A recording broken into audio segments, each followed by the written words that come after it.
خلق الإنسان علمه البيان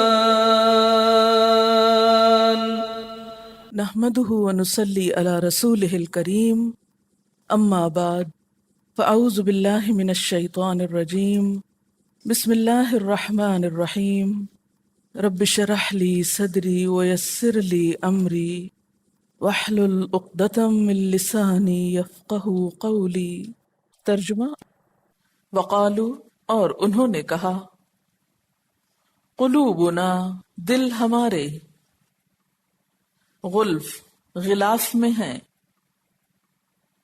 بلکہ لعنہم اللہ، لعنت کی ان پر اللہ نے،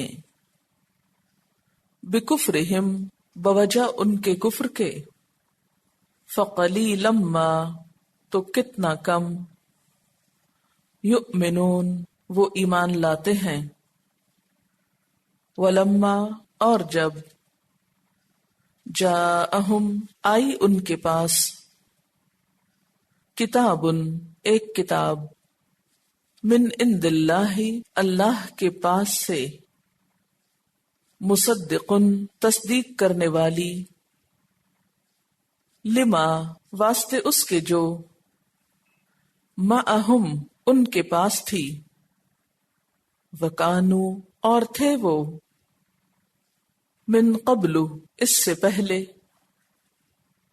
یستفتحون، فتح کی دعائیں کرتے، فتح مانگتے، علی الذین، ان لوگوں پر، ان لوگوں کے خلاف، کفروا، جنہوں نے کفر کیا، فلما، تو جب، جاءہم، آ گیا ان کے پاس، ما، جو، عرفو، انہوں نے پہچان لیا، کفروا، انہوں نے کفر کیا، انکار کر دیا، بہی، اس کا، فلعنت اللہ، تو لعنت ہے اللہ کی، علی الکافرین، کافروں پر، بئس ما، کتنا برا ہے، اشتروا، کہ انہوں نے بیچ ڈالا، بہی، ساتھ اس کے، یا اس کے بدلے، انفسہم، اپنے نفسوں کو، ان کے، یکفروا، وہ کفر کرتے ہیں، بما، ساتھ اس کے جو، انزل اللہ، نازل کیا اللہ نے، بغین، ضد کی وجہ سے، ان کے، ینزل اللہ، اتارتا ہے اللہ، من فضلہ، اپنے فضل میں سے، علی، اوپر، من یشاء، جس کے چاہتا ہے، من عبادہ، اپنے بندوں میں سے، فباؤ، تو وہ پلٹے، بغضب، ساتھ غضب کے، غصے کے، علی غضب، اوپر غضب کے، وللکافرین، اور کافروں کے لیے، عذاب، عذاب ہے، مہین، رسوا کرنے والا، و، اور، اذا، جب، قیلا، کہا جاتا ہے، لہم، واسطے ان کے، آمنو، ایمان لاؤ، بما، ساتھ اس کے جو، انزل اللہ، نازل کیا اللہ نے، قالو، وہ کہتے ہیں، نؤمنو، ہم ایمان لائیں گے، بما، ساتھ اس کے جو، انزل، نازل کیا گیا، علینا، ہم پر، ویکفرون، اور وہ کفر کرتے ہیں، بما، ساتھ اس کے جو، وراءہ، اس کے علاوہ ہے، اس کے پیچھے ہے، وَهُوَ الْحَقُّ، حالانکہ وہ حق ہے، مصدقا لما، تصدیق کرنے والا ہے واسطے اس کے جو، معہم، ان کے پاس ہے، قل کہہ دیجئے، فلم تو کیوں، تقتلون تم قتل کرتے رہے ہو، انبیاء اللہ اللہ کے نبیوں کو، من قبل اس سے پہلے، ان کنتم اگر ہو تم، مؤمنین ایمان لانے والے، وَلَقَدْ اور البتہ تحقیق، جاءکم آئے تمہارے پاس، موسیٰ علیہ السلام، بالبینات سات روشن دلائل کے، ثم پھر اتخذتم بنا لیا تم نے، العجل بچھڑے کو، من بعدہ اس کے بعد، وانتم اور تم، ظالمون ظالم تھے۔ آئیے دیکھتے ہیں الفاظ کو۔ وقالو اور انہوں نے کہا، کنہوں نے کہا؟ یہود نے کہا۔ کیا کہا؟ قلوبنا ہمارے دل، غلفن غلاف والے ہیں، ہمارے دل غلاف میں ہیں، لپٹے ہوئے ہیں، تمہاری کوئی بات ہمارے دل پر اثر نہیں کرتی۔ یعنی ہمارے پاس پہلے ہی اتنی معلومات ہیں کہ آپ کی بتائی ہوئی باتیں ہمارے اندر نہیں جاتی۔ بلکہ لعنہم اللہ لعنت کی ان پر اللہ نے، کن پر؟ یہود پر۔ کیوں؟ بکفرہم ان کے کفر کی وجہ سے۔ فقلیلا ما اصل میں قلیل کا مطلب ہوتا ہے تھوڑا، لیکن اگر اس کے آگے ما لگ جائے تو اس کا مطلب ہوتا ہے بہت ہی تھوڑا، یعنی قلیل میں مزید شدت پیدا کرنے کے لیے قلیلا ما کا لفظ استعمال ہوا۔ جیسے بئس کا مطلب ہوتا ہے برا، لیکن بئس ما بہت ہی برا، کتنا برا۔ نعمہ کا مطلب ہوتا ہے اچھا، لیکن نعمہ کا مطلب ہوتا ہے کتنا اچھا۔ تو یہ ایک اسلوب ہے زبان کا۔ تو قلیلا ما کتنا کم، یؤمنون وہ ایمان لاتے ہیں۔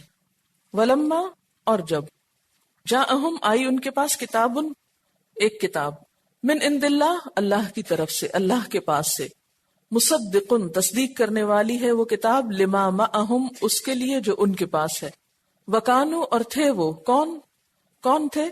یہود، من قبل اس سے پہلے، کس سے پہلے؟ اس کتاب کے آنے سے پہلے کیا کیا کرتے تھے؟ یستفتحون فتح مانگا کرتے تھے، فتح کی دعا کرتے تھے، علی الذین ان لوگوں پر، ان کے خلاف۔ یہ جو کسی فعل کے بعد الا آ جاتا ہے تو عام طور پر اس کے معنی میں اس مادے کا الٹ معنی ہو جاتا ہے۔ یعنی مثلا ویسے تھا نا فتح مانگنا، ویسے اپنے لیے مانگنا تو اور بات ہے، لیکن جب الا آ گیا تو کسی کے خلاف فتح مانگنا ہو گیا۔ علی الذین ان لوگوں کے خلاف، کفروا جنہوں نے کفر کیا۔ یہاں کون ہے کافر؟ مشرکین عرب۔ فلما تو جب، جاءہم آ گیا ان کے پاس، ما جو عرفو انہوں نے پہچان لیا۔ عرفو کا روٹ کیا ہے؟ این رے فے، کفروا بہ انہوں نے کفر کر لیا ساتھ اس کے۔ کس کے ساتھ کفر کیا؟ رسول کے ساتھ۔ فلعنت اللہ تو لعنت ہے اللہ کی۔ لعنت کا لفظی معنی ہوتا ہے اللہ کی رحمت سے دور ہونا۔ کس پر؟ علی الکافرین کافروں پر۔ یہاں کافر سے مراد کون لوگ ہیں؟ یہود ہیں۔ بئس ما، اب یہ بئس اور ما دو الگ الگ ہیں۔ بئس کا مطلب ہوتا ہے برا، اچھا نہیں، اور ما جب لگا تو کتنا برا، یعنی بہت ہی برا، بہت بری بات ہے کہ اشتروا بہ انہوں نے بیچ ڈالا ساتھ اس کے۔ کس کے ساتھ؟ کتنا برا ذریعہ ہے، کتنا برا طریقہ ہے۔ ٹھیک ہے، طریقہ مراد ہے یہی سے۔ انفسہم اپنے نفسوں کو، ان یکفروا کہ انہوں نے کفر کیا، بما انزل اللہ ساتھ اس کے جو اللہ نے اتارا، بغین ضد عداوت کی وجہ سے، بے غین یہ خواہشات کی تکمیل کے لیے حد سے بڑھ جانا، کسی چیز کے حاصل کرنے میں جائز حدود سے تجاوز کرنا۔ اصل میں بغی کا مطلب ہوتا ہے چاہنا، کسی چیز کو لینا۔ تو چاہنے کی تو کئی قسمیں ہیں نا، اچھے معنوں میں بھی ہوتا ہے، برے معنوں میں بھی ہوتا ہے۔ اب تہوا جو ہے وہاں بھی چاہت کوئی اچھے معنوں میں نہیں، یہ جو بغی ہے یہ چاہنا بھی کوئی اچھے معنوں میں نہیں۔ یہاں یہ معنی ہوتا ہے کہ کسی چیز کو حاصل کرنے کے لیے اپنی حد سے بڑھ جانا، دوسرے پہ زیادتی کرنا، اسی لیے بغی کا معنی پھر زیادتی ہو گیا۔ ان کے ینزل اللہ نازل کرتا ہے اللہ، من فضلہ اپنے فضل میں سے، اللہ اوپر، من یشاء جس کے چاہتا ہے، من عبادی اپنے بندوں میں سے، فباؤ تو وہ لوٹے پلٹے، بغضب ساتھ غضب کے، الا غضب اوپر غضب کے، غضب پر غضب لے کے واپس آئے، وللکافرین اور کافروں کے لیے عذاب مہین، عذاب ہے رسوا کرنے والا۔ مہین کا لفظ جو ہے اردو میں بھی استعمال ہوتا ہے اہانت کے معنوں میں، اہانت آمیز رویہ۔ توہین کا لفظ کبھی سنا آپ نے؟ اس نے تو میری توہین ہی کر دی، بے عزتی کر دی۔ تو مہین کا مطلب ہوتا ہے بے عزتی کرنے والا، رسوا کرنے والا، ذلیل کرنے والا، ذلت اور رسوائی کے معنوں میں۔ اور اذا جب قیلا کہا جاتا ہے لہم ان کو، کن کو؟ بنی اسرائیل کو۔ کیا کہا جاتا ہے؟ آمنو ایمان لاؤ، کس چیز پر ایمان؟ بما انزل اللہ، ساتھ اس چیز کے جو اللہ نے نازل کی۔ قالو انہوں نے کہا، نؤمنو ہم ایمان لائیں گے، بما ساتھ اس چیز کے جو انزل علینا نازل کی گئی ہم پر، ویکفرون بما وراءہ اور اس کے علاوہ جو کچھ ہے اس کا کفر کرتے ہیں۔ وراءہ سے کیا مراد ہے؟ کیا چیز اس کے بعد ہے؟ قرآن پاک۔ وہو الحق کو، حالانکہ وہ حق ہے، مصدقاً تصدیق کرنے والا ہے، لما واسطے اس کے، معہم جو ان کے پاس ہے۔ کیا چیز تھی ان کے پاس؟ تورات۔ قل کہہ دیجئے، فلما تو کیوں، تقتلون تم قتل کرتے رہے ہو، انبیاء اللہ اللہ کے نبیوں کو، انبیاء اردو میں استعمال ہوتا ہے نا، من قبل اس سے پہلے، ان کنتم اگر ہو تم، مؤمنین ایمان لانے والے، وَلَقَدْ اور البتہ تحقیق، جاءکم آئے تمہارے پاس، موسیٰ علیہ السلام، بالبینات روشن دلائل کے ساتھ، روشن نشانیوں کے ساتھ، ثم اتخذتم پھر بنا لیا تم نے، العجل بچڑے کو، کیا بنا لیا؟ معبود، من بعدہ اس کے بعد، وَأَنْتُمْ اور تم، ظالمون ظالم تھے۔ من بعدہ کی ضمیر کدھر جا رہی ہے؟ اس واقعے کے بعد، ہی سے مراد واقعہ ہے۔ کون سا واقعہ؟ جب موسیٰ علیہ السلام کو ہتور پر گئے اور وہاں سے تورات لے کر آئے، معجزات لائے۔ وَأَنْتُمْ ظَالِمُونَ اور تم ظالم تھے۔ تفسیر، وقالو اور وہ کہنے لگے، یعنی جب پیغمبروں نے آ کر ان کو کوئی بات بتائی تو انہوں نے کیا کہا؟ آگے سے ان کا ریئیکشن کیا تھا؟ قلوبنا غلف، ہمارے دل غلافوں میں ہیں۔ کسی چیز کا کسی غلاف میں ہونے کا مطلب کیا ہے؟ کہ وہ محفوظ ہے، بند ہے اندر۔ ہمارے دل محفوظ ہیں، اندر بند ہیں، ان پر تمہاری باتوں کا کوئی اثر نہ ہوگا، ہم تمہاری بات نہ سنیں گے۔ جیسے قرآن پاک کی ایک اور آیت میں آتا ہے، وَقَالُوا قُلُوبُنَا فِي أَكِنَّةٍ مِّمَّا تَدْعُونَا إِلَيْهِ، وہ کہنے لگے کہ ہمارے دل پردے میں ہیں اس چیز کی طرف سے جس کی طرف تم ہمیں بلاتے، یعنی ہمیں تمہاری بات سمجھ میں نہیں آتی۔ تو قلوبنا غلف میں ایک معنی تو یہ ہو سکتا ہے کہ ہم بہت علم والے ہیں، ہمارے پاس بہت معلومات ہیں، ہمیں مزید معلومات کی ضرورت نہیں۔ دوسرا یہ کہ ہمارے دل لپٹے ہوئے ہیں، ان تک کوئی بات جا ہی نہیں سکتی۔ اور یہ فخریہ کہتے تھے، بل لعنہم اللہ بکفرہم، ایسا نہیں کہ تمہارے پاس علم بہت ہے تو تمہیں مزید بات نہیں چاہیے، بات یہ ہے کہ تمہارے کفر کی وجہ سے اللہ نے تم پر لعنت کر رکھی۔ اور لعنت کیا ہوتا ہے؟ اللہ تعالیٰ کی رحمت سے محروم ہونا۔ جس شخص کے ساتھ اللہ تعالیٰ بھلائی کا ارادہ کرتے ہیں اس کو دین کی سمجھ دیتے ہیں، اور جس شخص پر اللہ تعالیٰ کی رحمت نہیں ہوتی اس کو دین کی نہ پھر سمجھ آتی ہے اور نہ ہی دین پر وہ عمل کرتا ہے۔ گویا دین سے دور ہونا دراصل کیا ہے؟ اللہ کی رحمت سے دور ہونا۔ فَقَلِيلًا مَا يُؤْمِنُونَ، اس پھٹکار اور لعنت کی وجہ سے نتیجہ کیا نکلا؟ کتنے کم تھے جو ایمان لائے، یا کتنا تھوڑا وہ مانے، یعنی کم ہی وہ ایمان لاتے ہیں یا تھوڑے ہی ہیں ان میں سے جو ماننے والے۔ وَلَمَّا جَاءَهُمْ كِتَابٌ مِّنْ عِندِ اللَّهِ، اور جب ان کے پاس اللہ کی طرف سے ایک کتاب آئی، یہ کتاب کون سی ہے؟ قرآن پاک۔ اور یہ کتاب کیسی تھی؟ مصدق لما معہم، ایسا نہیں تھا کہ یہ کتاب ان کی مخالفت کے لیے آئی تھی یا ان کو جھوٹا قرار دینے کے لیے آئی تھی، یہ کتاب تو ان باتوں کی تصدیق کرنے کے لیے آئی تھی جو پہلے سے ان کے پاس موجود تھی، یعنی ان کی کتابوں اور ان کی تعلیمات کی تائید میں آئی تھی۔ لیکن انہوں نے کیا کیا؟ اس کتاب کا بھی انکار کر دیا، اس کتاب کو بھی نہیں مانا. وَكَانُوا مِن قَبْلُ يَسْتَفْتِحُونَ عَلَى الَّذِينَ كَفَرُوا، حالانکہ یہ وہی لوگ ہیں جو اس کتاب کے آنے سے پہلے، کتاب والے کے آنے سے پہلے کافروں کے خلاف اللہ تعالی سے مدد مانگتے تھے. کیسے؟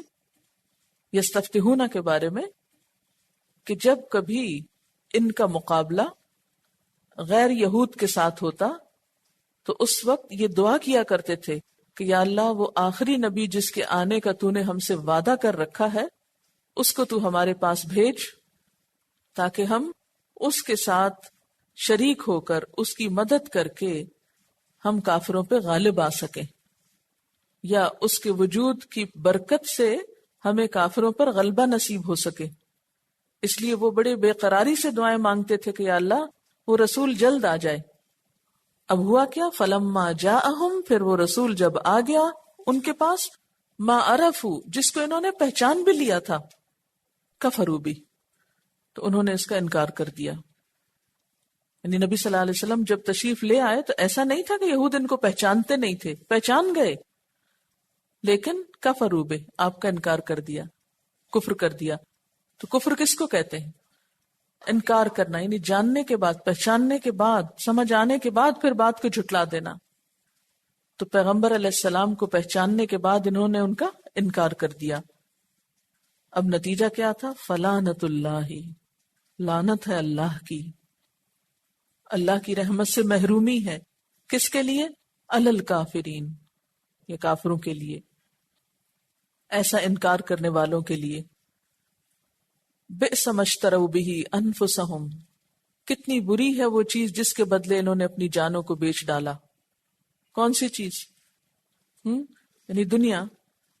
ان یکفروا، کہ انہوں نے کفر کیا، بما انزل اللہ، اس چیز کے ساتھ جو اللہ نے اتاری تھی. کس چیز کی طرف اشارہ ہے یہاں؟ قرآن پاک. وجہ کیا ہے؟ بغین، ضد، بغاوت، سرکشی، حسد. نبی صلی اللہ علیہ وسلم کے آنے کی دعائیں مانگتے تھے، جب آ گئے تو انکار کر دیا. وجہ کیا تھی؟ ضد. کیا ضد تھی؟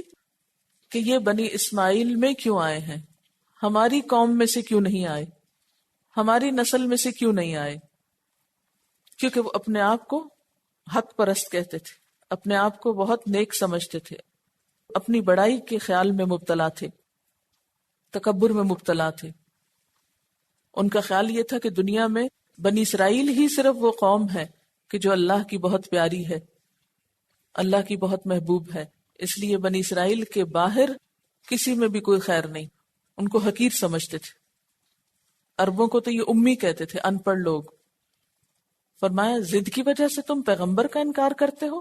ان ينزل اللہ من فضلہ علی من یشاء، اور ضد تمہاری کس کے ساتھ ہے؟ اللہ تعالیٰ کے ساتھ، کہ اس نے اپنے فضل میں سے، اپنے بندوں میں سے جس پہ اس نے چاہا کیوں اتار دیا. کیا ہمیشہ تم ہی اس فضل کے مستحق ہو؟ پیچھے آیا نا انی فضلتکم علی العالمین، میں نے تمہیں جہان والوں پر فضیلت دی، یعنی تم میں بہت سے پیغمبر بھیجے.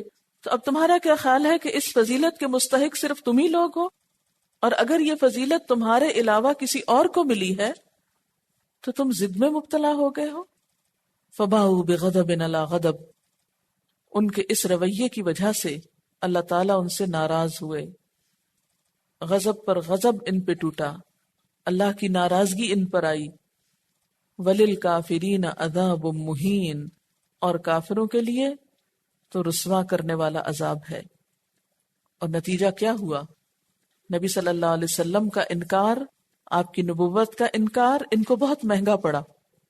بنو قریظہ کا انجام کیا ہوا آگے آپ پڑھیں گے. غزوہ خندق کے بعد ان کے اوپر کیا بیتی، بنو نذیر کے ساتھ کیا ہوا، سورۃ الحشر میں اس کی تفصیل آتی ہے. یعنی دنیا میں بھی ان کو بہت رسوائی ہوئی. وَإِذَا قِيلَ لَهُمْ آمِنُوا بِمَا أَنزَلَ اللَّهُ، اور جب ان سے کہا جاتا ہے ایمان لے آؤ اس سے جو اللہ نے اتارا ہے.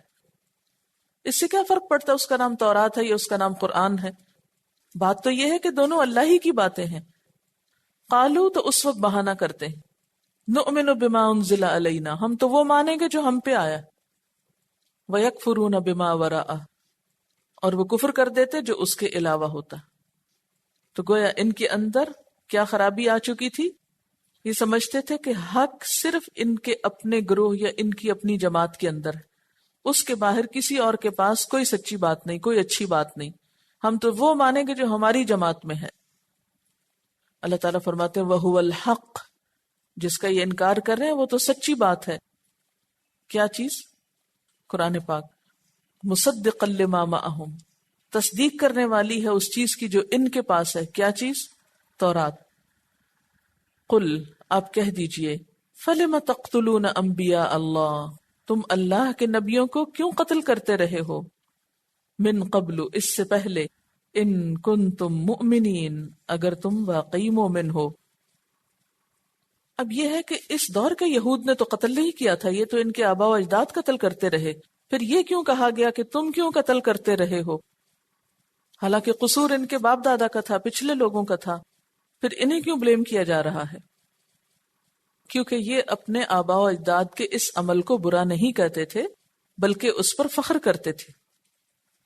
ایک حدیث میں آتا ہے، رسول اللہ صلی اللہ علیہ وسلم نے فرمایا، جب کسی جگہ کوئی گناہ کا کام ہوتا ہے مگر حت المقدور تبلیغ اور اس سے انکار اور نفرت کی جاتی ہے تو ایسا شخص گویا وہاں موجود نہیں، اور جو شخص وہاں سے غائب ہے مگر اس برے کام کو دل سے چاہتا ہے تو ایسا شخص گویا وہاں موجود ہے۔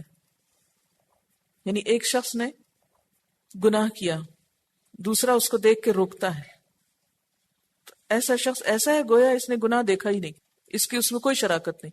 لیکن ایک شخص نے گناہ کیا بھی نہیں لیکن کسی کے گناہ پہ خوش ہوتا ہے کہ ہاں بہت اچھا کیا اس نے، تو وہ دراصل اس گناہ میں شریک ہے ایک طرح سے۔ تو چونکہ یہ اپنے آباء و اجداد کے اس قتل پر، اس فعل پر خوش ہوتے تھے کہ انہوں نے بہت اچھا کیا، پیغمبروں کو مارا، تو اس پر پھر انہیں بھی اس میں شریک سمجھا گیا۔ اب آپ دیکھیں کہ ان کی یہ پالیسی کیسی پالیسی تھی۔ جیسے شتر مرغ ہوتا ہے نا، شتر مرغ کیا ہوتا ہے؟ ہوتا مرغ ہے لیکن اس کا قد یا سائز جو ہے وہ اونٹ کی طرح ہوتا ہے، یعنی اونچا ہوتا ہے۔ اونٹ جتنا تو نہیں ہوتا لیکن سب پرندوں میں اونچا ہوتا ہے۔ تو شتر کہتے ہیں اونٹ کو فارسی میں، اور مرغ کہتے ہیں پرندے کو۔ تو شتر مرغ جو ہے نہ تو اڑ سکتا ہے اور نہ ہی بوجھ اٹھا سکتا ہے۔ اگر اس پہ بوجھ لا دے تو وہ کہتا ہے میں تو پرندہ ہوں، اور اگر اس کو کہا جائے اڑو تو کہتا ہے میں اونٹ ہوں۔ تو نہ وہ اڑتا ہے نہ وہ بوجھ اٹھاتا ہے، یعنی کسی چیز پہ بھی راضی نہیں، کچھ بھی کرنے کو تیار نہیں۔ تو اسی طرح کی کچھ ان کی پالیسی تھی۔ نبی صلی اللہ علیہ وسلم جب دنیا میں تشریف لائے اور آپ نے ان کے سامنے حق رکھا تو انہوں نے کہا کہ ہم نہیں مانیں گے کیونکہ آپ ہمارے گروہ میں سے نہیں، ہمارے قبیلے میں سے نہیں، ہم تو ان کی مانیں گے جو ہمارے قبیلے میں سے آئے ہیں۔ اس موقع پر اللہ تعالیٰ فرماتے ہیں کہ دیکھو تم نے اپنے انبیاء کے ساتھ کیا کیا، ان کی بات بھی نہیں مانی۔ اگر تم اپنی اس بات میں سچے ہو کہ ہم تو صرف اس نبی کو مانیں گے جو ہماری قوم میں سے آئے گا، تو پھر تم ان نبیوں کو کیوں قتل کرتے رہے ہو، ان کو کیوں جھٹلاتے رہے ہو جو اس سے پہلے تمہارے ہی قبیلے میں حق لے کر آئے تھے؟ تو اصل بات یہ نہیں ہے، یہ تو صرف ایک نہ کرنے کا بہانہ تھا۔ جیسے آپ کو اگر کوئی کام کہا جائے تو آپ کہیں نہیں آج نہیں کل کریں گے، اگر کل پوچھا جائے تو کہا نہیں وہ تو وقت گزر گیا۔ تو جس نے کچھ کرنا ہوتا ہے وہ اس بات کا انتظار نہیں کرتا کہ کون کیا کہہ رہا ہے، وہ یہ دیکھتا ہے کہ بات کیا ہے اور اس میں میرا بھلا کتنا ہے۔ پھر یہ ہے کہ اللہ تعالیٰ نے یہاں ان کے حق کے انکار کی کچھ بات کی ہے کہ انہوں نے نبی صلی اللہ علیہ وسلم کو پہچاننے کے بعد آپ کا انکار کیا، اور اس انکار کی وجہ بغی بتائی گئی، بے غین۔ یہ کچھ اور صفات بھی ہوتی ہیں جو انسان کے حق کے قبولیت کے راستے میں رکاوٹ ہوتی ہیں، اور وہ کیا ہوتی ہیں؟ ایک ہوتی ہے عجب، عین جیم بے، عجب۔ دوسری ہے تکبر، تیسری ہے غضب، پھر ہے ریا، پھر ہے حسد، پھر مال کی محبت، پھر مرتبے کی محبت۔ اچھا عجب کیا ہوتا ہے؟ خود پسندی۔ اپنے بارے میں ایک ایسا احساس کہ میں بہت اچھا ہوں، اور اس کے نتیجے میں کیا؟ خود پسندی کے نتیجے میں کیا؟ کہ صرف وہ چیز لینا جو خود کو پسند آئے، خود کو بھائے یا خود کو سوٹ کرے، اور ہر چیز چھوڑ دینا کہ جو اس کے خلاف ہو۔ تکبر کیا؟ خود کو بڑی چیز سمجھنا۔ غضب کیا ہے؟ کسی پہ ناراضگی ہے تو اس کی کوئی بات قبول نہ کرنا۔ ریا کیا ہے؟ دکھاوا کرنا۔ جب انسان دکھاوے کا ہر کام کرتا ہے تو پھر حق کو چھوڑ دیتا ہے۔ پھر حسد، کہ جس سے دل خوش نہ ہو اس کی بات کیسے مانی جائے۔ پھر مال کی محبت، اور پھر مرتبے کی محبت۔ مرتبے کی محبت کیا ہوتی؟ اسٹیٹس کانشیس ہونا۔ تو یہ کچھ اسباب ہیں یا وجوہات ہیں جو انسان کو حق کی قبولیت میں رکاوٹ ڈالتے ہیں۔ اب سیلف انالیسس کیجئے کہ جب کوئی بات میں نہیں مانتی تو اس کی بنیادی وجہ کیا ہے، ان میں سے کون سی ریزن ہے؟ وَلَقَدْ جَاءَكُمْ مُوسَىٰ بِالْبَيِّنَاتِ، اور البتہ تحقیق موسیٰ علیہ السلام تمہارے پاس روشن دلائل لائے۔ کن کے پاس؟ بنی اسرائیل کے پاس۔ لیکن پھر بھی تمہارا یہ حال تھا کہ تم نے کیا کیا؟ ثُمَّ اتَّخَذْتُمُ الْعِجْلَ مِن بَعْدِهِ، تم نے موسیٰ علیہ السلام کے جانے کے بعد بچڑے کو معبود بنا لیا۔ یہ کہاں کا واقعہ ہے؟ کب کا واقعہ ہے؟ صحرائے سینا کا واقعہ ہے۔ وَأَنْتُمْ ظَالِمُونَ، اور تم ظالم ہو۔ ظالمون یہاں کیوں کہا گیا ان کو؟ اس لیے کہ انہوں نے شرک کیا تھا، اور ان الشرک لظلم عظیم، بے شک شرک البتہ بہت بڑا ظلم ہے۔ وآخر دعوانا ان الحمد للہ رب العالمین۔ سبحانک اللہم وبحمدک اشہد ان لا الہ الا انت استغفرک واتوب الیک۔ والسلام علیکم ورحمۃ اللہ وبرکاتہ۔